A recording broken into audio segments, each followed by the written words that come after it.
نواحي برشي واحد البنت زوينه بزاف سميتها نويله، كانت كتقرا وصلات البكالوريا وكفوها والديها على القرايه، ماشي حيت ما كانتش بغات تقرا ولا ما كتعرفش تقرا، لا نويله كيما قلنا كانت زوينه بزاف وعندها فورمه وطويله وعاطيه للعين، وكانوا العينين ديال الرجال كيتبعوها كيما كنقولوا متبوعه من الدراري ديال الليسي واللي كيقراو معاها.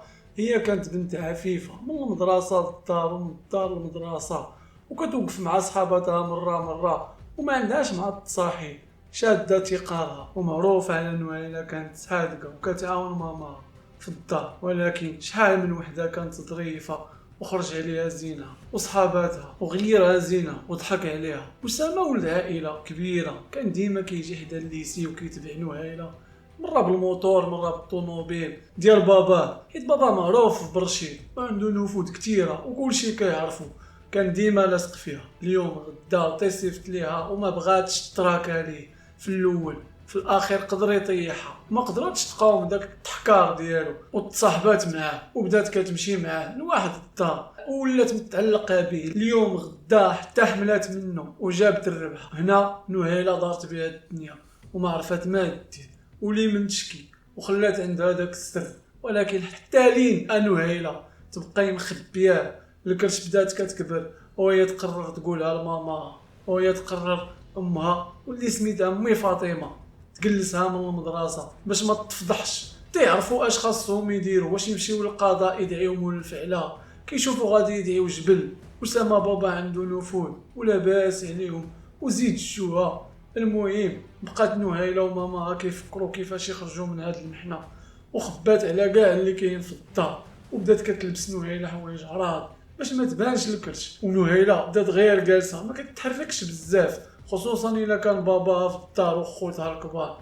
امي فاطمه عندها واحد اختها في ايمين تانوت، مشات عندها وعاودات ليها المشكل ديال بنتها نهيله وباللي راه خاصنا ليها شي حل، حنا ما قادرينش نديوها للطبيب، ما عندناش فلوس، حنا غير دراوش، وباللي هذاك اللي دار الفعله ما بغاش يجي للدار ويتزوج بها وما نقدروش عليه. شوفي كي ديري لا عندك شي حل اختي؟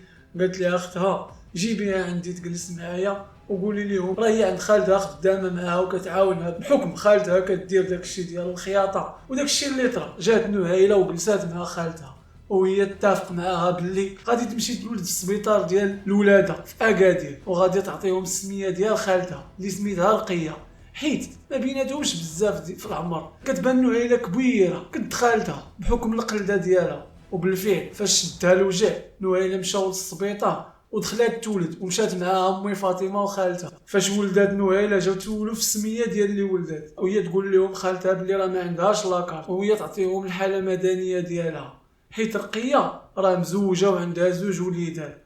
وصدقات العمليه وقيدوها بسميه ديال رقيه اللي هي خالت نهيله، وولدات بنيه. شدوا شهاده الولاده من السبيطار ورجعوا لايمين تانوت. دازت 21 يوم هزات رقيه البنيه وداتها تزيدها في الحاله المدنيه ديالها، وبالفعل قيداتها ودوزاتها من الجلبه وكل شيء داز كيما خططات ليه رقيه. وبقات نهيله جالسه مع خالتها واحد المده، وراجل رقيه ساق الخبر حيت عنده خدمه متنقله ما تيكونش في الدار ديما، وملي جا عاودات ليه مراتو رقيه كلشي، وقبل على ديك البنيه تبقى معاهم حيت عنده زوج وليدات وكلشي هو هذاك حتى لهنايا. نهيله رجعات لدارهم البرشيد وخلات بنتها مع خالتها وبدات كتدبر على خدمات تما حدا فين ساكنه، خدمات باتيسري، خدمات في الميناج، خدمات في الخدمات السريعه. تعرفات على واحد الدري واللحومه ديالهم، قد تخرج معاه مره هو يقول لها باللي سمعت شي خبر باللي انت كنتي حامله في هذه المده فاش كنتي غابره. قالت لي لا، كنت عند خالتي خدامه. ومن ذاك النهار قلبات عليه نهيله، ما بقاتش كتلاقى معاه. نهيله قالت لي امي فاطمه خاصك تزوجي، وديما كتقول لي احضي راسك راه شتي اش وقع ليك، جاب الله وقفات معايا اختي. نهيله كتقول لها واخا صافي كوني هانيه ما تبقاش تتعاود. تعرفات على واحد السيد اخر وتصاحبات معاه، وكان خدام مخزني سميتو حمزه، ولا كيبغيها ولات كتبغيه. حمزه ناوي يتزوجها وبدا كيسول عليها الناس اللي كيعرفوها، وهو يمشي يخطبها في دارهم وكيمشي يهضر معاها حدا دارهم، والامور غاديه هي هادي لحد الساعه. واحد النهار قال لها باللي انت ماشي بنت وانت كنتي حامله وعندك بنيه وهي نكرات، قالت لي عمرني حملت، قال لها نمشيو عند الطبيب، وهي جبد معاه الصداع وهي اللي فتعلاتو باش تفارق معاه. وبالفعل حمزه غبر ما بقاش معاها وهي بقات بوحدها وبدات كتقلب على شي واحد بغات تزوج به، حيت كانت باغيه تتزوج بحال شحال من بنت اللي كتولي محروقه على الزواج. ممكن حيت نويلة وقع لها مشكل وباغيه تستر وتزوج، ولات كدير كاع الطرق المسموحه والغير المسموح بها باش تجيب راجل. مرة تلبس العصري وسراول المزيرين، ومرة التقليدي والجلالب والزيف، ومقابله غير المرايه. ما بقاتش بغات تخدم ولا تقرا، همها غير الزواج. كيفاش دير باش تجيب راجل؟ وقعت في الخطا اللي كتوقع فيه شحال من بنت، كتبدا تمشي مع هذا وهذا، لا هذا ما عندوش، لا هذا باقي صغير، حتى ولات فاسده. وهي تتعرف على واحد الميكانيكي اللي مازال ما مزوج وعنده محل وخدام مزيان وبدارو، وبغاتو وبغاها وبغا يتزوج بها، وهي تدور ليها في راسها باللي الا سول غادي يعرف باللي عندها بنت، حيت البنت ولات عندها 7 سنين. 7 ديال السنين اللي دازت على الواقعه ديال الحمل، وكانت كتجيب عندها بنتها تدوز معها شي ايامات وترجعها عند خالتها. وهذا هو الخطا اللي ارتكبته وكاع الجيران عرفوها. بنتها هذيك هي البنيه اللي كانت حامله بها مخليها عند خالتها، كتشبه ليها سبحان الله العظيم. المهم بحال هاد الهضره، واخا كانت كتقول لبنتها ما تقوليش ليا ماما، ولكن الحي الشعبي هذاك مي كحله كيعرفوها شنو فيها. والميكانيك عارفها ماشي بنت، حيت ديما كان كيمارس معاها في دارو. وقالت لي راه واحد السيد ضحك عليا وقال لي نتزوج بك وهو يهرب وخلاني. قال لي الميكانيك ماشي مشكل، انا ما عنديش مشكل، انا بغيتك انتي وما غاديش نلقى بحالك بنت، وانا باغي نسترك باش ربي يسترني. انا كنبغيك. نويلة عرفات باللي ما غاديش تلقى بحال هذا السيد، داكشي علاش ما بغاتوش يعرف عندها بنت وباللي خبات عليه ويمشي عليها، حيت شحال من واحد دوزات عرف الحقيقه هو يهرب.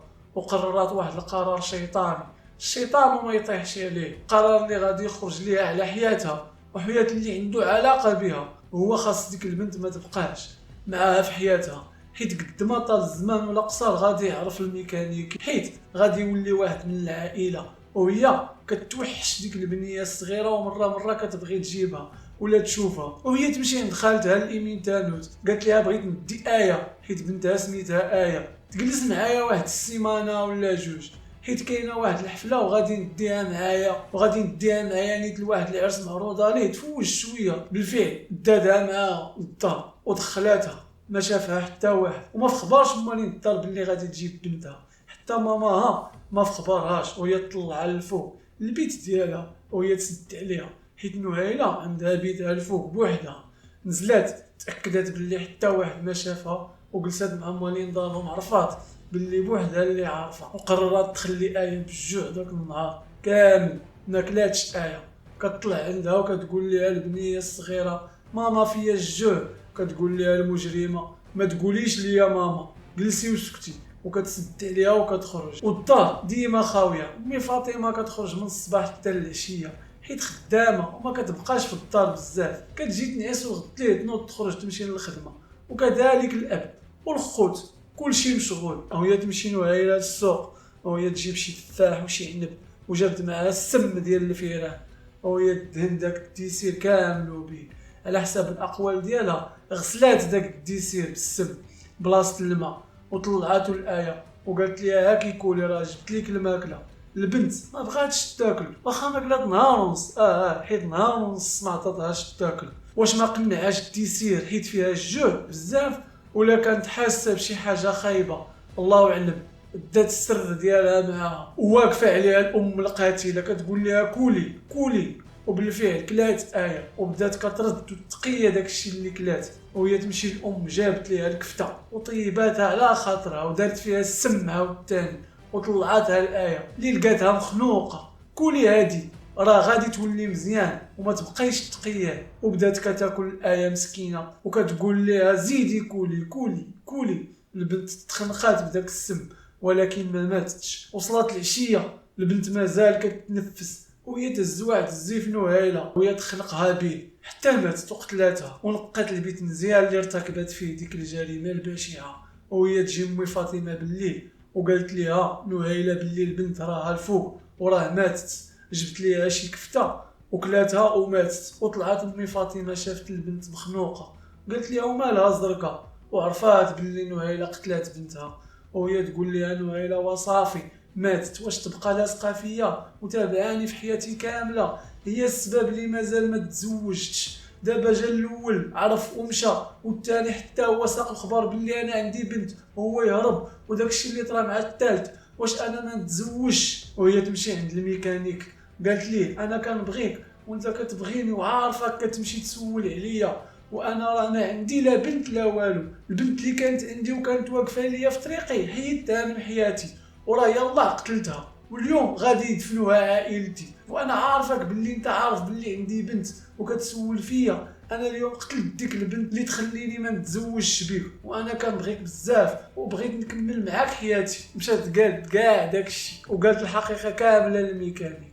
قال لها الميكانيكي انا بنت ما فهم والو، جات عنده بواحد الحاله هستيريه. الميكانيك تخلع، هو يمشي لدارهم، قال لامي فاطمه اش واقع عندكم، واش هادشي كتقول هادي، وراه كلات شي كفته وراه قتلاتها. وهي تقول لي نهيلة انا قتلتها، وراه الوالد غادي يجي ويتكلف بها يمشي يدفنها، وانا وياك نتزوجوا، ومريضنا ما عنده باس يصحاب لي هذيك البنيه مونيكا، والله حتى دوز يا نهيلة من عين البرا القتاله. الميكانيكي من عندهم مشى للبوليس، قال لهم اللي كاين، وراه هاد البنت اش قالت ليا واش قالت ليا.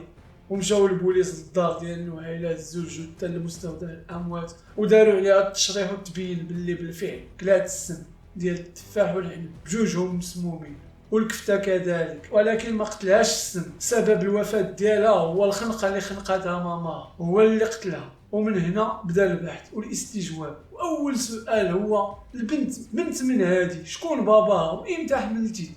قالت لهم شكون، وجابوا اسامه اللي في الاول هربوه عائلته وخباوه حتى يعرفوا شنو واقع وكيفاش يحميو ولدهم، حيت القضيه دازت عليها 7 سنين دابا. وهما يصيفطوا ولدهم عند البوليس من بعد شهر من الاستدعاء ديالو، ومعاه محاميين اللي بقى متشبل بالانكار وباللي ماشي انا اللي حملتها وماشي انا اللي رديتها مرة وفديت البكاره ديالها، وبالفعل كنت كنعرفها ولكن ماشي انا بابا البنت، وبقى شاد في الانكار.